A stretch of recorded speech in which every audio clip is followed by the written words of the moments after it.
Today I'd like to talk a little bit about our condition monitoring system that we've developed.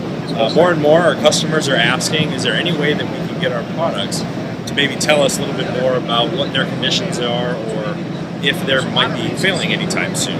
And to do that, we're utilizing our decentralized drive technology, variable frequency drives that have internal PLC capabilities. So we can do different things like connecting external sensors like vibration sensors or temperature sensors, and then feeding those into the VFD. The internal PLC will analyze that information, and then it will package that info up and send it over the UDP channel on like a Profinet or an Ethernet-based communication protocol system. From there, Nord can help provide a database in a local PC. Within that PC, then there could be a HMI or a dashboard that could give you information about specific drives. So in this case here, we've got a vibration sensor, temperature sensor.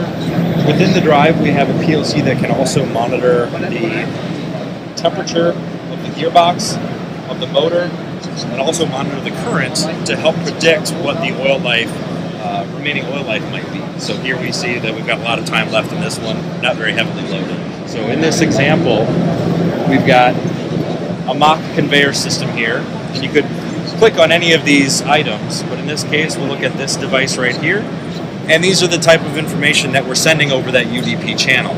So we're looking at current, speed, voltage, vibration, temperatures, and overall system health. You'll notice that, for example, with the vibration, just go ahead and tap into that, and we can see what the vibration history of this is. I'm going to go ahead and nudge this a little bit.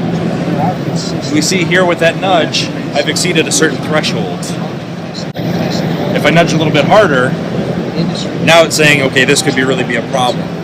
Now this won't stop the VFD, but it will give information back that the maintenance team could maybe use to say, hey, something's happening to the specific gear motor or conveyor, and maybe you can take a look at that before it becomes a big issue.